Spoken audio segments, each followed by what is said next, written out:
प्रधानमंत्री नरेंद्र मोदी आज कर्नाटक के मांड्या और हुबली धारवाड़ का दौरा करेंगे। लगभग 16,000 करोड़ रुपए की परियोजनाओं का करेंगे लोकार्पण और शिलान्यास।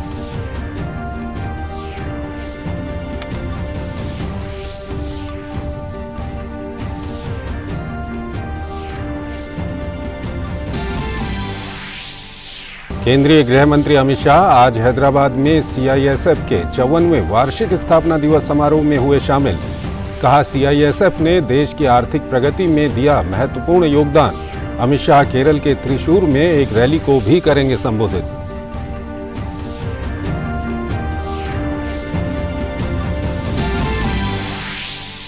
देश में इन्फ्लुएंजा H3N2 वायरस की बढ़ती चिंता के बीच केंद्र सरकार अलर्ट। नई दिल्ली में नीति आयोग और स्वास्थ्य मंत्रालय ने की समीक्षा बैठक।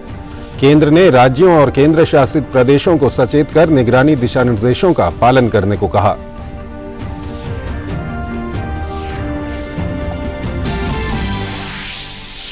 बखमुत पर कब्जे को लेकर रूस और यूक्रेन की सेनाओं के बीच घमासान युद्ध। यूक्रेनी सेना ने 24 घंटे के भीतर 500 से अधिक रूसी सैनिकों को मारने का किया दावा। वहीं रूस ने कहा, यूक्रेन को हुआ भारी नुकसान।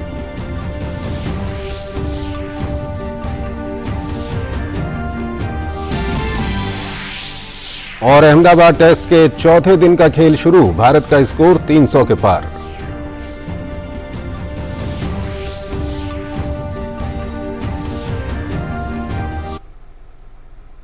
नमस्कार, डीडी न्यूज में आपका स्वागत है। मैं हूं चंद्रशेखर जोशी और आइए अब खबरें देखते हैं विस्तार से।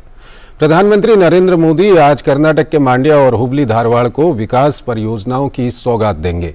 एक तरफ जहां बेंगलुरु मैसूरू एक्सप्रेसवे, धारवाड़ में आईआईटी, हुबली में दुनिया के सबसे लंबे रेलवे प्लेटफॉर्म और फिर से बने होसपेटे स्टेशन का लोकार्पण करेंगे, तो वहीं मैसूरू खुशालनगर 4 लेन राजमार्ग, धारवाड़ बहुग्राम जलापूर्ति योजना और हुबली धारवाड़ स्मार्ट सिटी की परियोजनाओं की आधारशिला रखेंगे। कर्नाटक के विकास को एक बार फिर से गति मिलेगी जब प्रधानमंत्री नरेंद्र मोदी मांड्या और हुबली धारवाड़ में रविवार को लगभग 16,000 करोड़ रुपए की परियोजनाओं का लोकार्पण और शिलान्यास करेंगे। मांड्या में पीएम मोदी बुनियादी ढांचे की परियोजना के तहत बेंगलुरु मैसूर एक्सप्रेसवे का लोकार्पण करेंगे। इसके खुलने से लोग 3 घंटे के बजाय 75 मिनट में ही बेंगलुरु से मैसूर आ जा सकेंगे। 118 किलोमीटर लंबे इस एक्सप्रेसवे को बनाने में 8,480 करोड़ रुपए खर्च हुए हैं। हम एक्सप्रेसवे से पास हो रहे हैं तो करीब 15-20 मिनट में यहाँ से पास हो जाते हैं। और इधर रामनगरम सिटी में जाने के लिए भी हाईवे की तरफ से एक छोटा बाईपास दिया गया है, जहाँ से लोग रामनगरम जाने वाले लोग रामनगरम जा सकते हैं और मैसूर जाने वाली ट्रैफिक जो है सीधे इस सड़क से आगे बढ़ सकती है। वहीं पीएम मोदी 92 किलोमीटर लंबी मैसूर खुशालनगर 4 लेन राजमार्ग की आधारशिला भी रखेंगे, जिसे 4,130 करोड़ रुपए से बनाया जा रहा है। इसके बन जाने से मैसूर और खुशालनगर के बीच यात्रा करने में लगने वाला समय आधा हो जाएगा। It's a kind of a mixture of A green field and brown field. Green field तो खाली 52 किलोमीटर का बाईपास किया है हमने और 8 किलोमीटर एलिवेटेड हाईवे किया है। हुबली धारवाड़ के दौरे पर प्रधानमंत्री मोदी श्री सिद्धारूढ़ स्वामी जी हुबली स्टेशन पर दुनिया के सबसे लंबे रेलवे प्लेटफॉर्म का लोकार्पण करेंगे। साथ ही इस क्षेत्र में कनेक्टिविटी बढ़ाने के लिए होसपेटे हुबली तीनाई घाट खंड के विद्युतीकरण और होसपेटे स्टेशन के उन्नयन का लोकार्पण करेंगे। प्रधानमंत्री मोदी हमेशा उनका ये मानना है कि जो कनेक्टिविटी है या इंफ्रास्ट्रक्चर है वो एक की है, कुंजी है भारत को एक इकोनॉमिक और इंडस्ट्रियल सुपर पावर बनाने की। माननीय प्रधानमंत्री जी 2 ट्रेन्स को इलेक्ट्रिक ट्रैक्शन से फ्लैग ऑफ भी करेंगे। एक बम्बई की तरफ जाएगी और दूसरी सिकंदराबाद की तरफ जाएगी। अभी ये ट्रेन डीजल लोको से चलती हैं और अब से कल के आगे फिर ये इलेक्ट्रिक ट्रैक्शन से चलेंगी। इसके अलावा प्रधानमंत्री आईआईटी धारवाड़ राष्ट्र को समर्पित करेंगे। प्रधानमंत्री ने इस संस्थान की 2019 में आधारशिला रखी थी। इसे 850 करोड़ रुपए की लागत से बनाया गया है। हैविंग ए परमानेंट कैंपस जो है उसका अपना ही ये जो है, हम तो एक ऐसे आत्मनिर्भर हो जाएंगे in terms of our infrastructure. Permanent campus में कुछ फीचर्स है, that is eco friendly features है, लाइक रेन वाटर हार्वेस्टिंग है एंड इवन ये जो है that is waste water treatment and reuse through phytoremediation technology है। इसके माध्यम से we are trying to that is achieve, that is water and energy sustainability. इन परियोजनाओं के शुरू होने से स्थानीय लोगों में काफी उत्साह देखने को मिल रहा है। हुबली वाले हैं, सो अभी तक जो प्लेटफॉर्म का जो रिनोवेशन में देख रहा हूँ, it is one of the ट्रेमेंडस actually, because world lengthiest platform in Hubli, so I am feeling very proud. हमें बहुत खुशी है कि मोदी जी आ रहे हैं यहाँ पे। रेलवे का बहुत इम्प्रूव होगा, इसके वजह से हुबली का इकोनॉमी बहुत ज़्यादा इम्प्रूव हो जाएगा। डेवलप भी बहुत ही अच्छा हो रहा है। रेलवे ना ओनली रेलवे में एक ही नहीं है, टोटल पूरा इंडिया में क्या होना है वो सभी बहुत ही अच्छा कर रहा है। प्रधानमंत्री हुबली धारवाड़ स्मार्ट सिटी की विभिन्न परियोजनाओं का उद्घाटन और शिलान्यास भी करेंगे।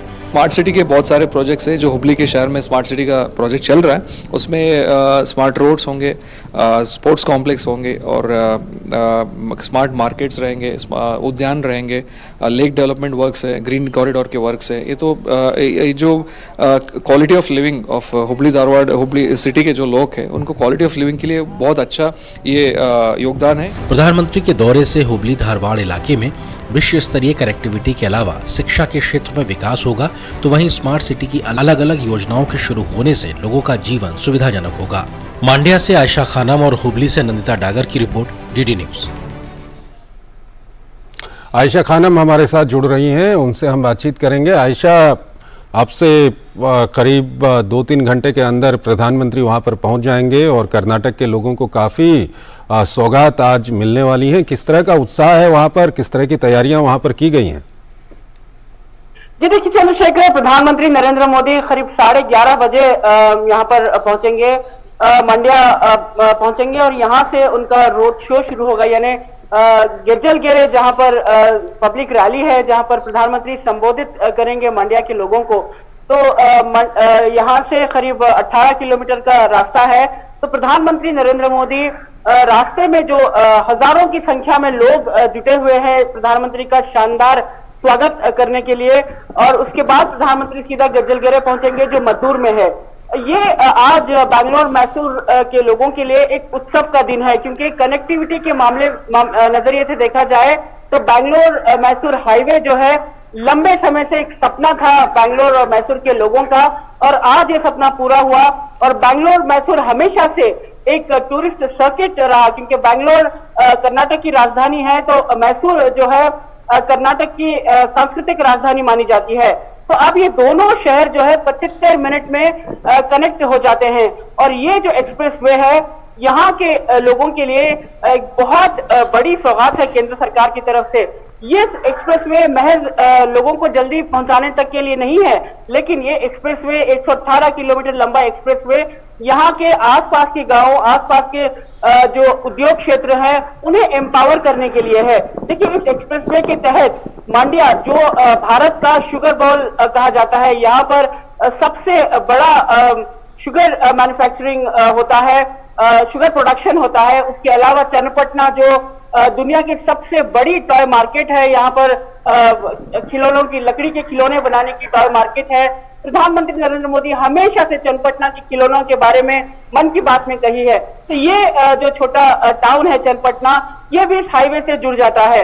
तो ऐसे में जब ये एक्सप्रेसवे बैंगलोर से मैसूर तक 118 किलोमीटर का रास्ता है, उसके चलते जो गांव है आसपास के मांड्या, चन्नपटना, बिड़ती और रामनगरम, ये तमाम जो इलाके हैं आर्थिक तौर से एक एस्पिरेशनल डिस्ट्रिक्ट्स है, और इन डिस्ट्रिक्ट्स में लोगों को एम्पावर करने के लिए ये एक्सप्रेसवे बहुत बड़ा वरदान है। और खासकर देखा जाए तो मंड्या के किसानों के लिए, क्योंकि मंड्या में गन्ना खेती ज्यादा होती है और धान की खेती ज्यादा होती है, ऐसे में किसान जो है, जो पहले की सड़क है, जो गांव के अंदर की सड़कें हैं, इन सड़कों का इस्तेमाल कर अपने उत्पाद को जल्दी कारखाने तक पहुंचा सकते हैं और एक्सप्रेसवे में उन्हें आना नहीं पड़ेगा। देखिए इस एक्सप्रेसवे में इतनी ये एक्सप्रेसवे की डिजाइन में इतनी सहूलत दी गई है कि इसमें कई ब्रिजेस हैं, सबवेज हैं, और पशुओं को क्रॉस करने के लिए, रास्ता क्रॉस करने के लिए अलग से एक ब्रिज भी बनाया गया है। तो तमाम चीजें इस एक्सप्रेसवे में इंटीग्रेट की गई हैं ताकि ये एक्सप्रेसवे बैंगलोर मैसूर के बीच विकास को गति देने के लिए एक एक्सप्रेसवे बनेगा, और जो इस क्षेत्र में विकास की गति है उसे और पंख लग सकते हैं। जी चंद्रशेखर। बिल्कुल आयशा, आपने बताया कि किस तरह से जो एक्सप्रेस वे है उसका फ़ायदा वहाँ पर लोगों को मिलने वाला है। इसके अलावा अगर हम आईआईटी की बात करें और जो रेलवे प्लेटफॉर्म की हम बात करें, क्या कुछ असर जो आम जनजीवन है वहाँ पर, कितना बदलाव इसका देखा जाएगा उस पर? जी देखिए, हुबली शहर जो है कर्नाटक की आर्थिक राजधानी है, तो हुबली को पूरी तरह से एक बेहतरीन कनेक्टिविटी, हुबली को एक बेहतर इंफ्रास्ट्रक्चर देने की केंद्र सरकार की लगातार कोशिश रही है। पिछले हफ्ते भी प्रधानमंत्री नरेंद्र मोदी, पिछली बार भी प्रधानमंत्री नरेंद्र मोदी हुबली आए थे, वहां पर भी उन्होंने करोड़ों के प्रोजेक्ट्स का आगाज किया था और फिर बेलगाम में पिछले हफ्ते पहुंचे थे। तो अब हुबली शहर का जो रेलवे स्टेशन है ये विश्व का सबसे लंबा प्लेटफॉर्म है, यानी विश्व स्तरीय लेवल से इस प्लेटफॉर्म को तैयार किया गया है। और हुबली की कनेक्टिविटी देखी जाए, इस तरह का प्लेटफॉर्म हुबली के लिए बेहद जरूरी था, क्योंकि हुबली न केवल आर्थिक कैपिटल है बल्कि एजुकेशनल हब भी है। और यहाँ हुबली से कुछ ही दूर जो आईआईटी है वो भी लंबे समय से यहाँ के लोगों के लिए एक सपना रहा। और आईआईटी जो प्रधानमंत्री नरेंद्र मोदी 2019 में इसकी नींव रखी थी, अब उद्घाटन कर रहे हैं। तो ये कैंपस जो है उत्तर कर्नाटक के इलाके के लिए बहुत अहम है, क्योंकि उत्तर कर्नाटक में हुबली धारवाड़ इलाका जो है एजुकेशनल हब माना जाता है। और यहाँ पर ये कैंपस शुरू होना यहाँ के युवाओं के लिए, यहाँ की शिक्षा प्रणाली के लिए एक बहुत ही अहम कड़ी बनकर आगे आएगा। तो इस ट्रिपल आईआईटी में न केवल कर्नाटक के बल्कि देश भर के अलग अलग छात्रों के लिए जो बीटेक के कोर्सेज है और रिसर्च कोर्सेज हैं, तमाम कोर्सेज जो है उपलब्ध है। और आईआईटी जो धारवाड़ में है, उसके बाद इस क्षेत्र में युवाओं को शिक्षा के साथ साथ उन्हें एम्पावर करने के लिए भी धारवाड़ में कई स्किल सेंटर्स पहले से मौजूद हैं। तो ये हुबली धारवाड़ में जो कनेक्टिविटी है शिक्षा क्षेत्र में, जो प्रधानमंत्री नरेंद्र मोदी की तरफ से आज जो आईआईटी का उद्घाटन हो रहा है, ये तमाम चीजें मिलाकर कर्नाटक को विकास की राह पर प्रधानमंत्री नरेंद्र मोदी एक गति दे रहे हैं। और कर्नाटक एक प्रोग्रेसिव स्टेट होते हुए ये इन तमाम इंफ्रास्ट्रक्चर के साथ दक्षिण भारत में एक सबसे अहम और सबसे मजबूत पड़ाव बनेगा इकोनॉमिक एक्टिविटीज का और इकोनॉमिक हब का और एजुकेशनल हब का। शुक्रिया आयशा आपका तमाम जानकारियों के लिए। और अब हम दर्शकों को अगली खबर की ओर लिए चलें, उससे पहले एक छोटा सा ब्रेक लेते हैं। शुरू करो, डालो बुनियाद, घर महल नजर आएगा। वंडर लाइए, वंडर अपनाइए, फर्क नजर आएगा। वंडर सीमेंट, फर्क नजर आएगा। मौसम के मुताबिक खान पान बदलना हमारी परंपरा है। हल्का और पौष्टिक भोजन गर्मी के दिनों में सेहत अच्छी रखता है। अधिक पानी की मात्रा वाले मौसमी फल और सब्जियां शरीर को ठंडा रखते हैं। प्याज का सलाद और नमक जीरे वाला कच्चा आम जैसे पारंपरिक उपचार तापघात को रोकते हैं। ताकत देने वाले प्राकृतिक तरल जैसे ORS, नारियल पानी, नींबू पानी, छाछ, आम पन्ना, मूंग का पानी पिएं। शराब, चाय, कॉफी और सॉफ्ट ड्रिंक टालें। अत्यधिक नमक, मसाले, तला हुआ और उच्च प्रोटीन वाला भोजन टालें। बासी खाना न खाएं। मांसाहारी लोग तले या लाल मांस की जगह भुना हुआ मांस खाएं। अच्छा खाएं, स्वस्थ रहें, सुरक्षित रहें। NDMA एवं IIPHG द्वारा जनहित में जारी। स्वागत है आपका ब्रेक के बाद। देश में बढ़ते H3N2 वायरस के मामलों के बाद केंद्र सरकार सतर्क हो गई है और इस सिलसिले में केंद्र ने राज्यों को सलाह जारी कर एहतियात बरतने और रोकथाम के लिए जरूरी कदम उठाने की सलाह दी है। राज्यों से दवाओं और मेडिकल ऑक्सीजन की उपलब्धता, कोविड-19 और इन्फ्लुएंजा के खिलाफ टीकाकरण और अस्पताल की तैयारियों का जायजा लेने का भी अनुरोध किया गया है। देश भर में मौसमी इन्फ्लुएंजा के बढ़ते मामलों पर स्वास्थ्य मंत्रालय बारीकी से नजर रख रहा है। इस सिलसिले में केंद्रीय स्वास्थ्य सचिव और नीति आयोग ने सभी संबंधित केंद्रीय मंत्रालय, विभागों और संगठनों के साथ समीक्षा बैठक की। केंद्र ने सभी राज्यों और केंद्र शासित प्रदेशों से इन्फ्लुएंजा जैसी बीमारी ILI या गंभीर तीव्र श्वसन संक्रमण SARI के मामलों के रूप में पेश होने वाले श्वसन संबंधी रोगों की एकीकृत निगरानी के लिए दिशा निर्देशों का पालन करने का अनुरोध किया। राज्यों से दवाओं और मेडिकल ऑक्सीजन की उपलब्धता, कोविड-19 और इन्फ्लुएंजा के खिलाफ टीकाकरण जैसी अस्पताल की तैयारियों का जायजा लेने का भी अनुरोध किया गया है। केंद्र ने H3N2 के मामलों में वृद्धि के बीच कोविड-19 संक्रमण दर में क्रमिक बढ़ोतरी को लेकर चिंता जताई है। स्वास्थ्य सचिव डॉक्टर राजेश भूषण ने कहा कि कोरोना के नए मामलों की संख्या कम है, लेकिन फिर भी सतर्क रहने की जरूरत है। उन्होंने कहा कि जांच, इलाज और टीकाकरण पर ध्यान केंद्रित किया जाना चाहिए और कोविड उपयुक्त व्यवहार का पालन किए जाने की जरूरत है। भूषण ने पत्र में कहा है कि इन बीमारियों को फैलने से रोकने के लिए लोगों को स्वच्छता के बारे में जागरूक करना जरूरी है। मौसमी इन्फ्लुएंजा को लेकर केंद्र के निर्देश पर राज्यों ने पूरी तैयारी कर ली है। मरीजों की जांच की जा रही है। जांच के बाद उनको उचित उच्च कोटि की चिकित्सा व्यवस्था उपलब्ध कराई जा रही है। कोई पैनिक जैसी स्थिति नहीं है। बहुत चिंताનો વિષય નથી, પરંતુ ત્રીજા પ્રકારનો કે જે ફેફસા સુધી જેનું સંક્રમણ પહોંચે જે વાયરસનું, એમાં પણ સરકાર ખૂબ चिंता करी। पंजाब में अभी तक भगवान की कृपा है, हरियाणा में एक डेथ हुई है, पंजाब में कोई केस भी नहीं हुआ मार्च में। तो फरवरी में यहाँ हमारी एक डेथ हुई थी। तो हम उसकी जो भी प्रिकॉशन है, जहाँ भी होता है वहाँ पे हम अलर्ट करके तो वहाँ उसकी टेस्टिंग करते हैं, आइसोलेशन करते हैं, सारा कुछ किया जा रहा है। मतलब I put the entire machinery on high alert. मौसमी इन्फ्लुएंजा को लेकर डॉक्टरों ने भी लोगों से सतर्क रहने को कहा है। ये बहुत अनयूजुअल नहीं है इस सीजन में वायरल इन्फेक्शन होना। क्या अनयूजुअल है इस बार कि हमें कोविड जो 2 साल हमारे निकले हैं, हम लोग एक्सपोज नहीं थे, बच्चे एक्सपोज नहीं थे इन्फ्लुएंजा से, तो आपकी इम्यूनिटी नहीं डेवलप हुई। इसकी वजह से जो सडन आउटब्रेक हुआ है H3N2 जो एक वायरस है, ये एक नॉर्मल इन्फ्लुएंजा का वेरिएंट है जिसको हम कहते हैं एंटीजेनिक ड्रिफ्ट हुआ है। ये देश में प्रत्येक वर्ष जनवरी से मार्च के बीच मौसमी फ्लू के संक्रमण की संख्या बढ़ जाती है। मार्च के अंत तक मौसमी फ्लू के मामलों में गिरावट आने की उम्मीद है। ऐसे में लोगों को स्वास्थ्य मंत्रालय और अन्य विभागों द्वारा जारी परामर्श का पालन करना जरूरी है। Bureau report, DD news.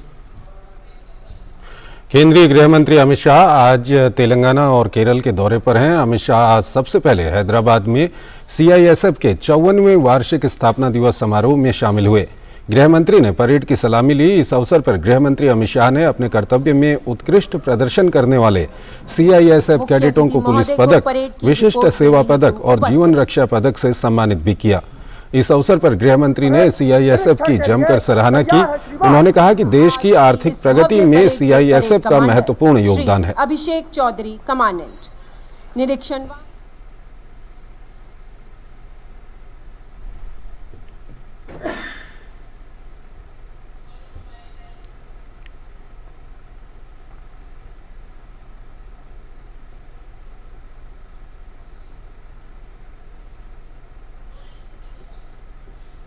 तिरपन वर्षों का CISF का इतिहास अगर कोई बारीकी से देखे तो निर्विवाद रूप से कह सकता है कि देश के आर्थिक प्रगति में CISF का बहुत अहम योगदान है।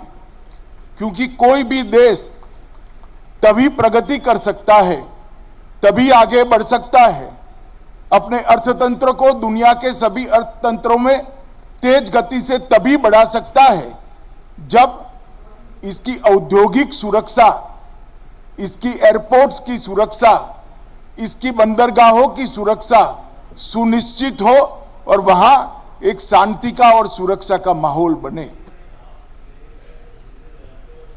गृह मंत्री ने कहा कि प्रधानमंत्री ने देश के सामने $5 ट्रिलियन की अर्थव्यवस्था का लक्ष्य रखा है।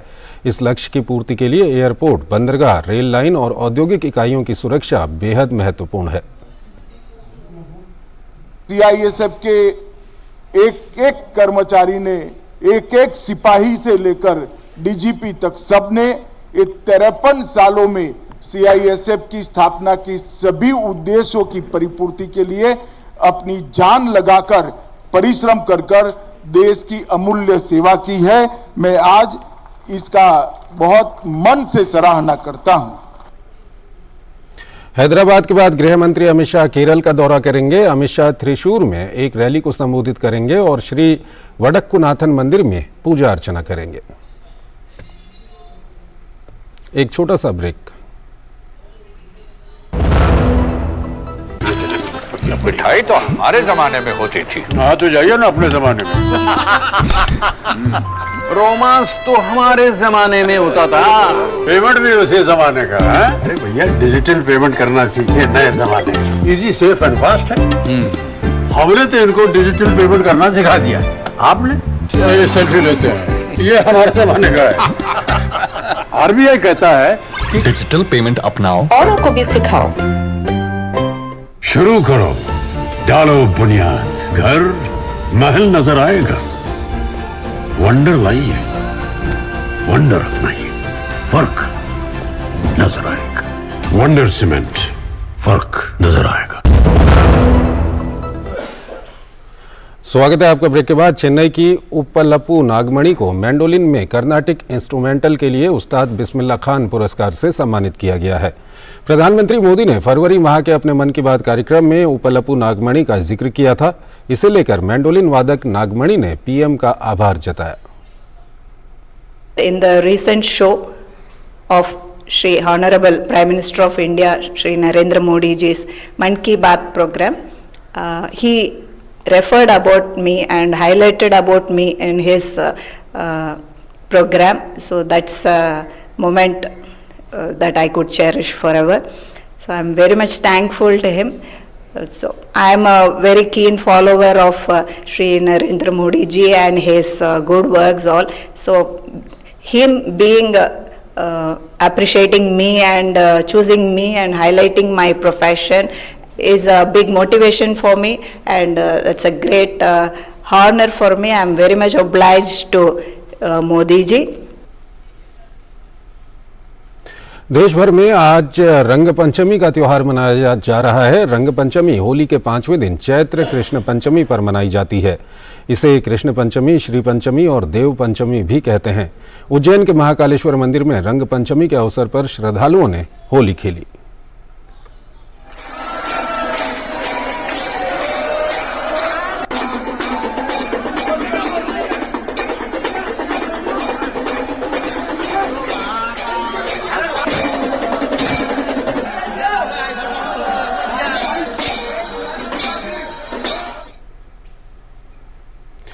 यूक्रेन के बखमुत शहर में रूस और यूक्रेन की सेनाओं के बीच घमासान युद्ध जारी है। यूक्रेनी सेना ने दावा किया है कि 24 घंटे के दौरान बखमुत शहर में 500 से अधिक रूसी सैनिकों को मार दिया गया है। वहीं रूसी सेना बखमुत शहर में कब्जा करने के लिए कई महीनों से संघर्ष कर रही है। दोनों देशों की तरफ से लगातार गोलीबारी और मिसाइल हमलों से बखमुत शहर खंडहर में बदल चुका है। भारत और ऑस्ट्रेलिया के बीच अहमदाबाद में खेले जा रहे चौथे टेस्ट मैच के चौथे दिन भारत ने अपनी पहली पारी में ताजा समाचार मिलने तक 4 विकेट के नुकसान पर 318 रन बना लिए हैं। आज भारत ने अपने तीसरे दिन के स्कोर 3 विकेट पर 289 रन से आगे खेलना शुरू किया।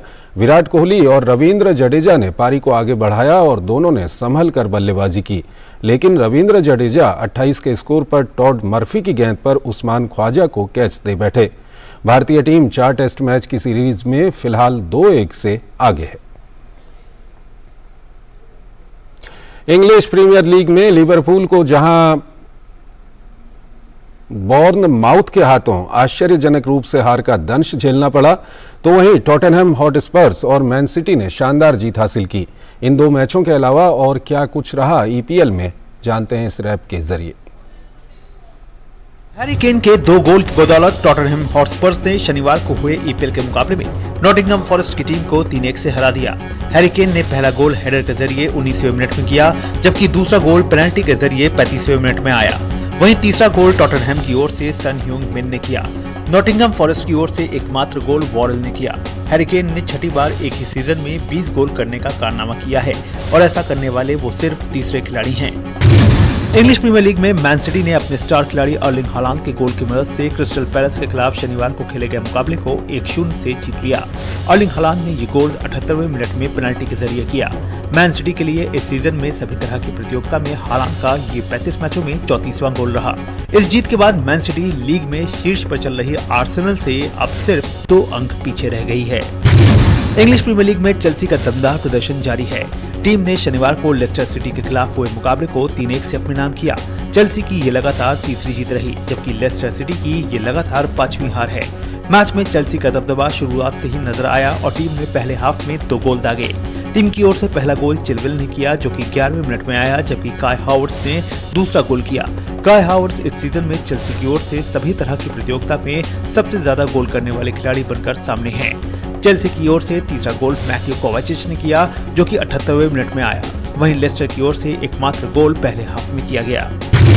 इंग्लिश प्रीमियर लीग में शनिवार को खेले गए मुकाबले में लिवरपूल की टीम को बर्नमाउथ के हाथों 1-0 से हार का मुंह देखना पड़ा। बर्नमाउथ की ओर से मैच का एकमात्र गोल फिलिप बिलिंग ने किया। इस मुकाबले में लिवरपूल का डिफेंस बेहद खराब दिखा, जिसका फायदा बर्नमाउथ की टीम ने उठाया। इस मैच में लिवरपूल को दूसरे हाफ के 69वें मिनट में बराबरी का शानदार मौका मिला था, जब टीम को पेनल्टी मिली थी, लेकिन मोहम्मद सलाह उस पेनल्टी को गोल में तब्दील नहीं कर पाए। Sports desk, DD news. तो इस बुलेटिन में फिलहाल इतना ही। आप बने रहिए डीडी न्यूज के साथ। नमस्कार।